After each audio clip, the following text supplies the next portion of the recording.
தரம் 11 மாணவர்களே, தரம் 11 மாணவர்களை பொறுத்தவரை உங்களுடைய உங்களோட பாடப்புத்தகத்தில் 4வது படிமுறை வந்து பிம்பங்களின் மேற்பரப்பின் பரப்பளவு என்று சொல்லப்படுது.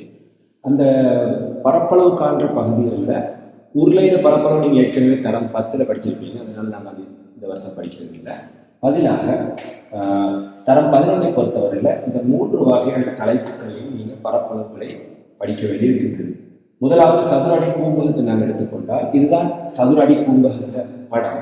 இந்த சதுர அடி கூம்பகத்துல சதுர அடி கூம்பகம் சொன்னால் நீளம் அகலம் ரெண்டுமே எக்ஸ் ஆக காணப்படும். அப்ப நீளமும் அகலமும் அதாவது கீழே சதுர அடியாக காணப்படுவதன் காரணமாக எல்லா பக்கங்களும் சமனாக காணப்படுகின்றது.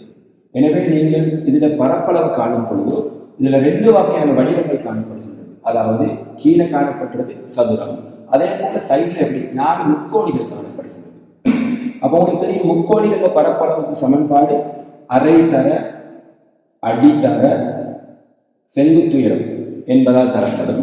இது வந்து முக்கோணத்துல பரப்பளவு காண்றதுக்கான சமன்பாடு. அப்ப இந்த சமன்பாட்டுல அடி வந்து எக்ஸ் ஆகவும் முக்கோணியின் செங்குத்துயரத்தை நான் எச் எடுக்கிறேன்.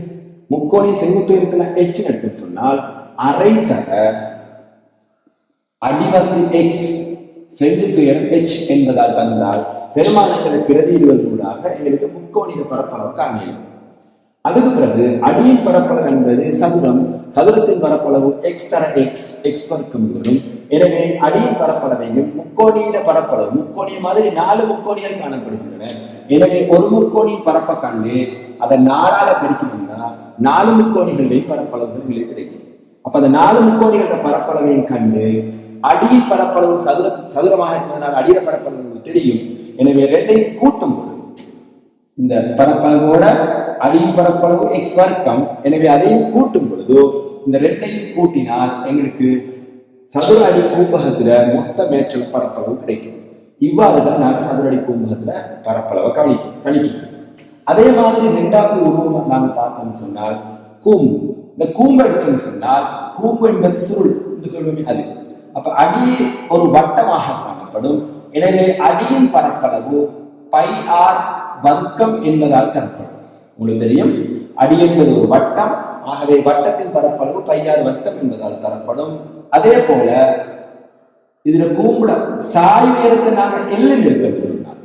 சாய் உயரம் சொல்றது சாஞ்சி காணப்படுகின்ற இது உயரம். இந்த சாய் உயரத்தை நாங்கள் எல்லுன்னு எடுக்க சொன்னால் இந்த சாய் உயரத்துக்கான சமன்பாடு பை ஆர் எல் என்பதனால் தரப்படும். எனவே பை ஆர் எல் பயன்படுத்தி வலைப்பரப்பங்களை கணிக்கலாம். அதே மாதிரி பை ஆர் வர்க்கத்தை பயன்படுத்தி அடியின் பரப்பளவு வட்டத்துல பரப்பளவு கணிக்கலாம். 2ம் எங்களுக்கு தேவையாக இருந்தால் இந்த 2 பெருமானத்தையும் நாங்கள் கூட்டணும். சில நேரம் உங்களுக்கு தெரியும் கூடாரங்கள், அதாவது கூம்பு வடிவத்தில் அமைக்கப்பட்ட கூடாரங்களாக இருந்தால் அந்த கூடாரத்துக்கு வலைப்பரப்பு மட்டும்தான் காணப்படும். தரைக்கு வேற ஏதாவது போட்டிருப்பாங்க. அப்ப தரையில பரப்பளவு காண தேவைப்படாது. அப்படி வலைப்பரப்பை மட்டும் காண தேவைப்பட்டால் எங்களுக்கு இந்த பையாறு என்ற சமன்பாட்டை மட்டும் பயன்படுத்தி எங்களுக்கு இந்த பரப்பளவை கணியக்கூடியதாக இருக்கும். எனவே எங்களுக்கு தேவையை பொறுத்து 2ஐயும் கூட்டுறதா அல்லது தனியா ஒன்றை மட்டும்தான் பயன்படுத்துறதான்றதை தீர்மானிச்சு கொள்ளக்கூடியதாக இருக்கும். கடைசியாக கோலத்தின் ஆரையை நாங்கள் 6 எடுத்தோம் சொன்னால் ஒரு முழு கோலத்தின் வலைப்பரப்பளவு 4 பை ஆர் வர்க்கம் என்பதனால் தரப்படும். முழு கோலத்தின் வலைப்பரப்பு 4 பை ஆர் வர்க்கம் என்பதனால் தரப்படும். சில சமயங்கள்ல உங்களுக்கு தரப்பட்டது அரைக்கோளமாக இருந்தால், உங்களுக்கு தெரியும் கர்த்தடிசான மாதிரி உள்ள அரைக்கோளமாக இருந்தால் கோலத்தின் ஆரை 6ஆக இருந்தது சொன்னால் நீங்க இதர வலைப்பரப்பளவை காண்பதாக இருந்தால் இந்த இடத்துல 2 வகையான பரப்புகள் உங்களுக்கு கிடைக்கும். அதாவது இது எங்களுக்கு இந்த முழு கோலத்துல பரப்பளவு அரைவாசி, அதாவது 4 பை ஆர் வர்க்கம் முழு கோலமாக இருந்தால் அரைக்கோளம் 2 பை ஆர் வர்க்கம் என்பதனால் தரப்படும். அதே மாதிரி இது ஒரு வட்டம். உங்களுக்கு தெரியும் அரைக்கோளத்தை 2ஆக வெட்டும் பொழுது உங்களுக்கு கிடைக்கிறது மேலாக காணப்படுறது வட்டம். வட்டத்தின் சமன்பாடு பை ஆர் வர்க்கம் என்பதனால் தரப்படும். எனவே கீழே அதாவது ஒரு கருப்பட்டி சாணம் மாதிரி, அதாவது திண்மத்தினாலான ஒரு அரைக்கோளமாக இருந்தால் பை ஆர் வர்க்கமும் எங்களுக்கு வரும். அதே மாதிரி 2 பை ஆர் வர்க்கமும் எங்களுக்கு தேவைப்படும். ஆக 2ஐயும் கூட்டி 3 பை ஆர் வர்க்கம்னு போடவும். ஆனால் இந்த சிரட்டை மாதிரி, அதாவது பொல்லரைக்கோள் என்று சொல்லுவாங்க. பொல்லரைக்கோள் என்று சொல்றது வந்து இந்த பகுதி மட்டும் மேலால பக்கு மாறி உள்ளது. அப்படியாக இருந்தால் அது 2πr வர்க்கம் என்ற சமன்பாடு மட்டும் தான் பயன்படுத்த வேண்டி வரும். எனவே உங்களுக்கு எது தேவையோ உங்களோட தேவையை பொறுத்து இந்த சமன்பாடுகளை உங்களுக்கு பயன்படுத்தலாம். எனவே இந்த 3 வகையான விடயங்கள், அதாவது சதுரடி, கும்பகம், கூம்பு, கோலம், இந்த 3 வகையான விடயங்களை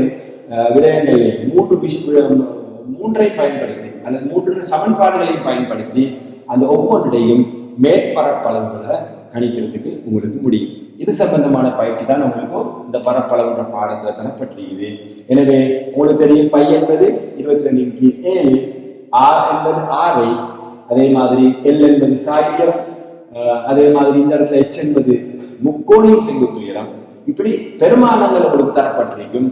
அந்த பெருமானங்களை பயன்படுத்தி நீங்க இந்த திண்மங்கள்ட மேற்பரப்பளவுகளை கணிக்கக்கூடியதாக இருக்கும்.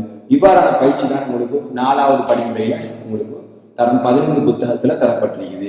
எனவே நீங்க அந்த புத்தகத்தில் உள்ள பயிற்சிகள் 3 பயிற்சிகள் தரப்பட்டிருக்குது.